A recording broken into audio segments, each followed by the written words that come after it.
Give a damn about a hater when I feel like it. Not today, not today, not today, not tomorrow. Get out my way. Yo, what's good, everybody? Welcome to Straight No Chaser. I'm your boy, the Bro-Kage Petty Pat, and whew, guys, it has been a minute since I posted a new video. I think about 2 weeks. I pushed this video back twice. I was supposed to do this video 2 weeks ago, but I've had some events that kept me busy on the weekends, and I had to spend the whole week kind of sort of getting ready for said events. The most recent one being I just took a trip to Boston Fan Expo this weekend. If you don't know what Boston Fan Expo is, it's basically a Comic-Con, and I picked up some pretty cool stuff. I'm going to show y'all some of the cool things I picked up real quick. So let me show y'all some of the cool stuff I picked up while at this convention. So first things up, if you know me, I love the show Cyberpunk Edge Runners, and that show was fucking amazing.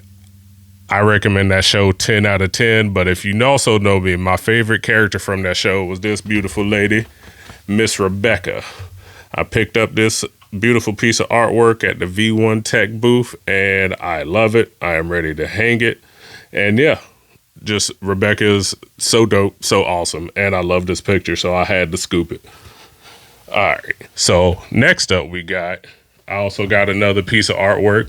I went as, if you don't know, I cosplayed as Trafalgar Law from One Piece at this convention. So again, I had to pick up a Trafalgar Law piece of art. Pretty dope. The guy gave it to me for 40. It's normally 60 because I was dressed as Trafalgar Law, so that was pretty dope. Found that pretty cool, and can't wait to hang this up. See, very dope. Love it.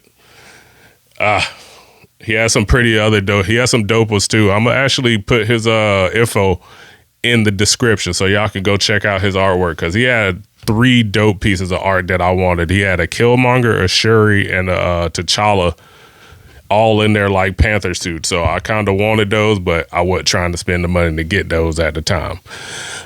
Moving on, some other cool stuff I got. I picked up 2 statues at this event. As you can see behind me, you can mostly just see the pops, and you can maybe see my Piccolo over here in the corner. I have an abundance of statues.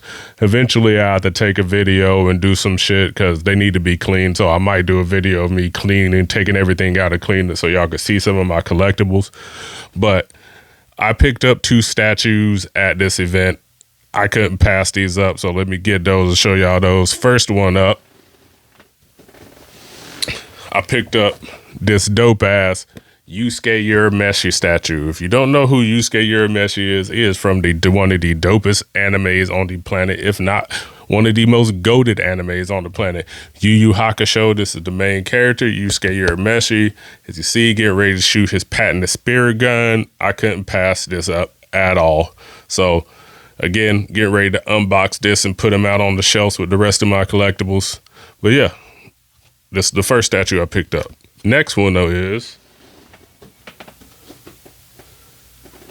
again, I went cosplayed as Trafalgar Law. So again, you had to scoop a Trafalgar Law statue. So this is basically the look I went for with the Trafalgar Law look, the hoodie and this hat. So this is basically, I was pretty much dressed. I did kind of my take on it. So I didn't have these pants on. I did a pair of overalls that were folded down with some black and yellow Jordan 1s. But yeah, that's basically the route I went. But yeah, picked up this dope Trafalgar Law statue.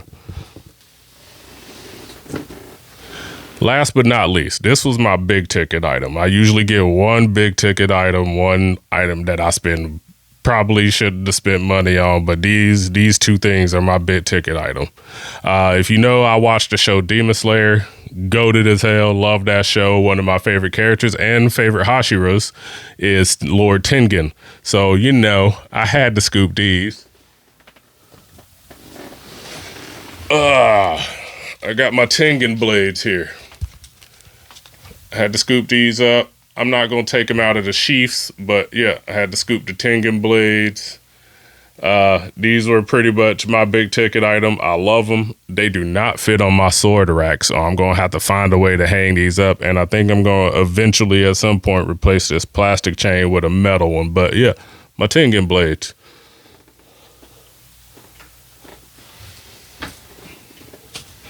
But yeah, those are the items I picked up. So yeah, those are some pretty cool items I picked up from the convention.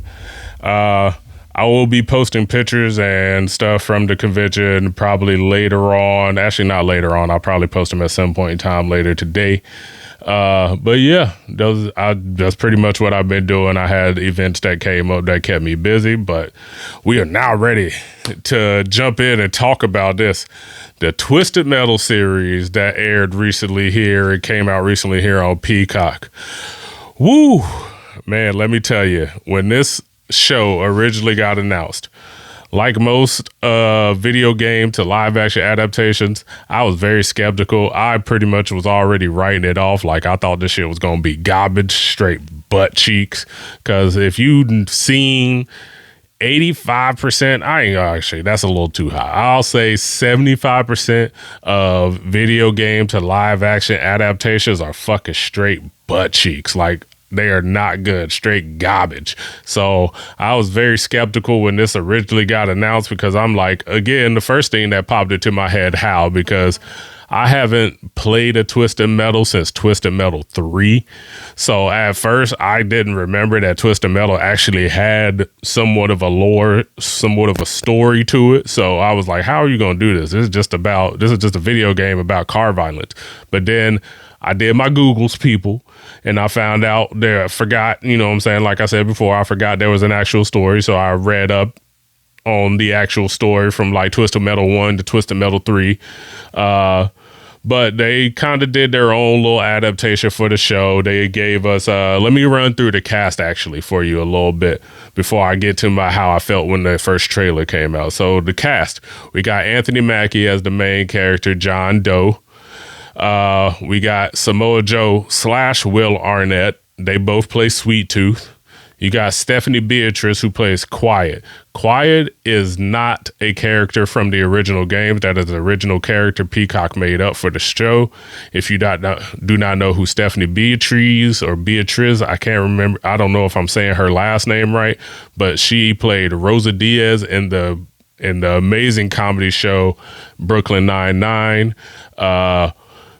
Again, I feel like I think she's just playing Rosa, essentially, in Twisted Metal, just a little bit more edge to her, because she's allowed to say and do a lot more things in this show that she couldn't say in Brooklyn Nine-Nine. But we got Neve Campbell. You all know Neve Campbell from the Scream movies. She plays Raven. Raven is the leader of the new San Francisco colony that is within the show. So if you don't know, in this show, again, since Twisted Metal is in a post-apocalyptic world, some of the cities have been gated off in certain areas to where they have now been called like New San Francisco, New Chicago, New this, New that, so on and so forth. These are not all these gated communities within the show. They are not for everybody. If you watch the show, you'll see there are people excluded from entering these communities. So like, it is not for everybody. It's very like, oh, you have to be picked to go in here. Neve Campbell is the character Raven is the character who basically gives Anthony Mackie this task. We'll get into that a little bit later. We got Thomas Hayden Church, who plays Agent Stone. He is the bad guy for this series, and we'll get into his whole spiel later on as well. You got Mike Mitchell, who plays Stu. Taj Vaughns, who plays Mike. Jason Mantzoukas. I think I might be saying his last name right. He plays Preacher. If you don't know who Jason Mantzoukas is, he played Pam in Dirty Grandpa. He played Pimento in Brooklyn Nine-Nine. He's been pretty much throughout a ton of movies. And then last but not least, you have Jamie Newman playing Miranda Watts. Miranda Watts is a Twisted Metal character from the game. Normally drives an F1 car. And So then, like I said, moving on, I just went through that cast for y'all. Just wanted to let y'all know what type of cast they had in here. But moving on. So the first trailer comes around, and again, we see this. I don't know if this was the first trailer, but this is the only trailer I caught for the show. Is the scene with Anthony Mackie and Sweet Tooth Samoa Joe / Win Arnett fighting in this Vegas casino, and they end up singing the duo of the thong song. So again, my reaction to this, I was like, all right, this might not be so bad. This might not be a terrible adaptation. They might be on to something here. But again, I have my reservations because this could have been one of those classic moments where they were just showing us the best moment from the series in a trailer. So like, again, I was still on the fence with this. This was still a wait and see. So we get finally, I guess, like again, I missed the release of this because so much time between when I watched that trailer and when it came out, I essentially forgot about the show because I was busy with so many other things, going through this football season, and I'm about to start coaching again. So, and while trying to do all this other stuff, but I just found out this came out when I was just searching on Peacock for something to watch randomly. So, and it popped up. Again, I was not ready. I almost didn't click and watch the first episode because I didn't know if they were releasing this weekly or they were just dropping it all at once. Turns out they dropped it all in one go. And of course, I could not binge watch it so then I could go complain that season 2 wasn't out yet. I mean, of course, why wouldn't I do that? But anyways, yeah, I finished this show 2 weeks ago when I was supposed to release this video. Again, I've been busy, but the first episode was phenomenal. It introduced us to Anthony Mackie's character, John Doe, who drives. He doesn't drive Roadkill at first. If you know from the games, Roadkill is John Doe's car.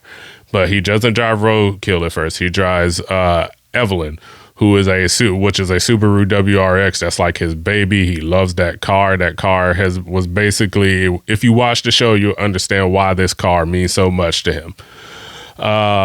We get introduced to Anthony Mackie's character, who his job title, he is a milkman, which essentially he goes from the city to city delivering like anything from medicine and just other ridiculous items. It could be anything, CDs, just miscellaneous items that you can't necessarily get anymore in this post-apocalyptic world. So that's his job. He's a milkman. That's what he does. He runs through a network of milkmen / I would say milk women as well.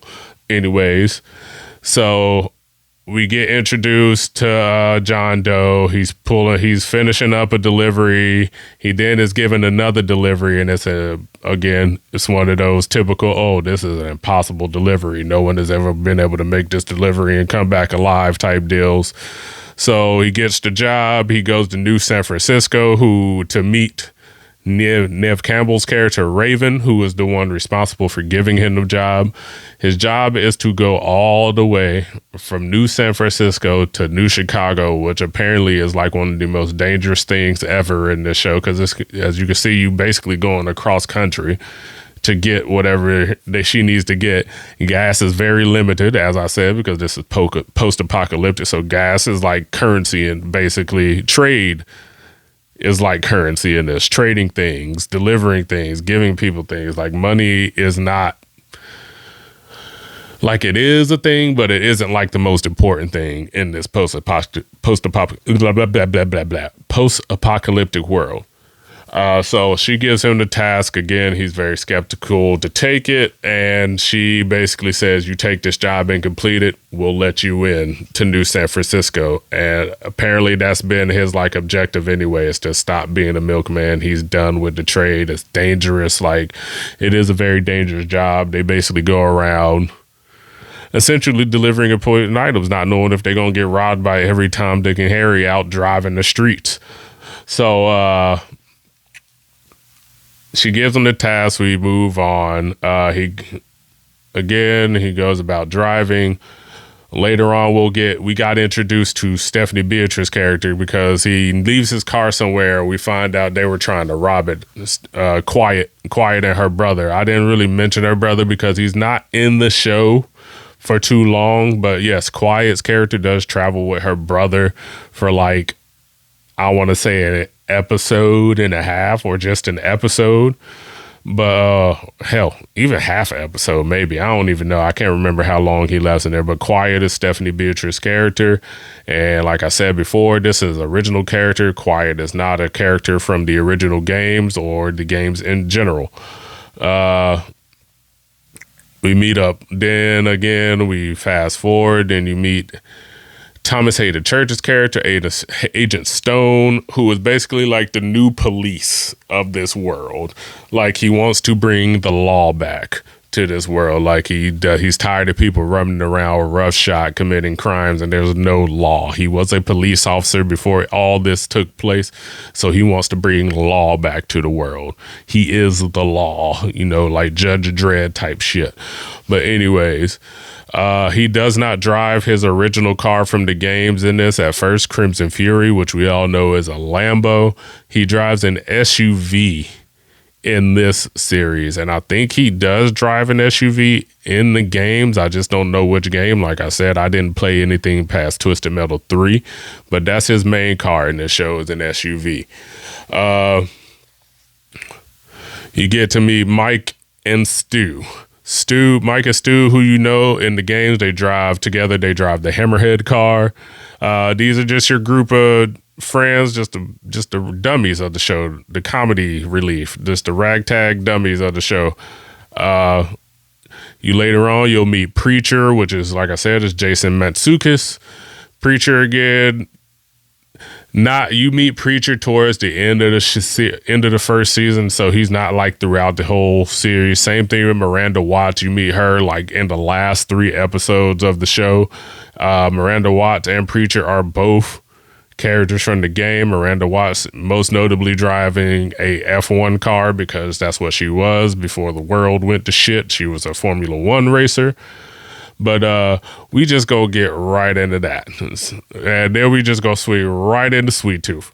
So Sweet Tooth, who you know, like I said, is played by 2 people. Samoa Joe does the body of Sweet Tooth. Will Arnett does the voice. And let me tell you, these 2 linked up perfectly to play this character. If anything I was worried about when this was announced was, you have to do Sweet Tooth justice. You have to do our fiery-haired clown justice for this series. And let me tell you, they knocked it out the park with these 2. And I'm like, don't get me wrong, Will Arnett and Samoa Joe had to work hard, I feel, to do this, because again, this is Samoa Joe listening to Will Arnett's voice and basically doing the mannerisms, and this is essentially this could be also Will Arnett looking at Samoa Joe's mannerism as Sweet Tooth and then matching his voice's cadence to it. So like, again, this is very difficult for both actors involved, but they knocked Sweet Tooth out of the park.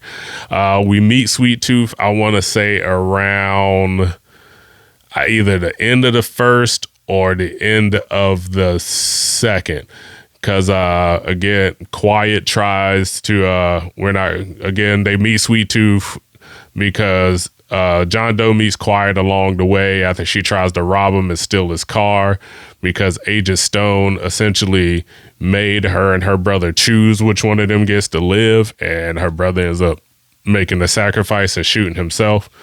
But she comes across John Doe's car. She tries to take his car from him. So on and so forth. They end up getting stopped in Vegas because they're holding each other at gunpoint. And who comes driving up? I don't know what Sweet Tooth was doing out and about. Maybe he was just out driving. Who cares?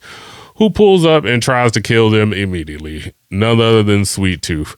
And we fast forward. They escape from Sweet Tooth, and they actually end up in the casino this man has been living in. So again, they split up because they're searching for supplies within this giant fucking casino. And John Doe and Sweet Tooth cross paths again, and this time they get into a hand-to-hand fight. You see from this fight that John Doe does not spend too much time fighting outside of his car. Sweet Tooth mentions that at one point during the fight, as you saw from the trailer, he has John pinned up against a slot machine. They're fighting to Cisco's Thong Song. At one point, they both break into a duet singing the thong song. Sweet Tooth calls this man Cisco the silver-haired god. So again, that was a funny moment. Enjoy seeing that. Just like I said, they knocked Sweet Tooth out of the park. Sweet Tooth was, for me, the overall show was great, but Sweet Tooth for me was the best part of this show. Like, if you did Sweet Tooth justice, and I'm so happy you did him justice. All right, so let's jump into the overall story. What takes place in this season? This first season, I want to say it was kind of like you had your car violence and stuff from the game, but you didn't have too much of it. I felt like this first season was to introduce you to all the characters and people who are going to be involved in the next season, and to let you know like how everything leads up to the Twisted Metal tournament. Like, you'll get a backstory into John Doe, why he's called John Doe. If you don't know why he's called John Doe, because he has amnesia, he does not know who he is. He does not know where he came from. He knows nothing about himself before he found his car. So he doesn't know anything about himself. That's why he calls himself John Doe. Like I said, the overall task that he was given, he has to drive from New San Fran to New Chicago to pick up a package for Raven, who is Neve Campbell's character. Basically, that's what this is. Agent Stone gets involved in this, like I said, because Quiet is basically out for revenge for Agent Stone making her brother kill himself.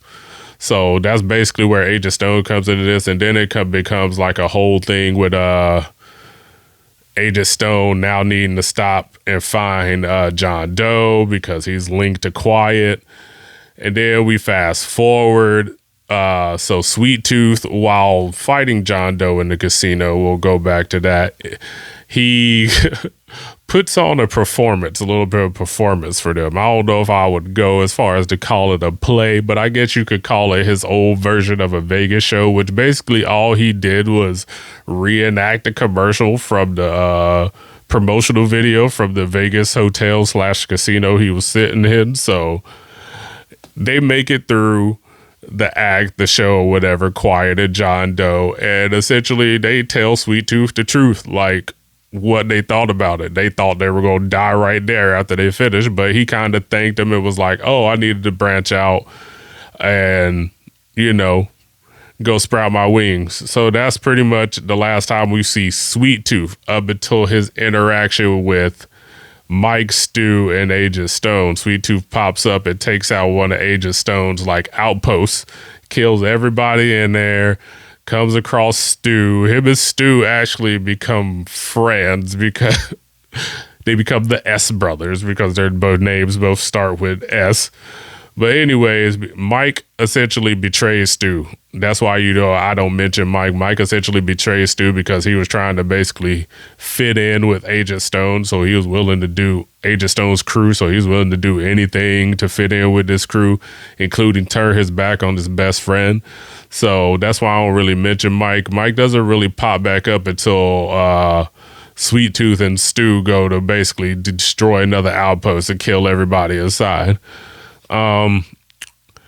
We move on. I don't want to spoil too much of the story for you, so I think I'm gonna just stop right there because, like I said, I think this show was phenomenal, and I just want everybody to watch it, formulate their own opinion of this show.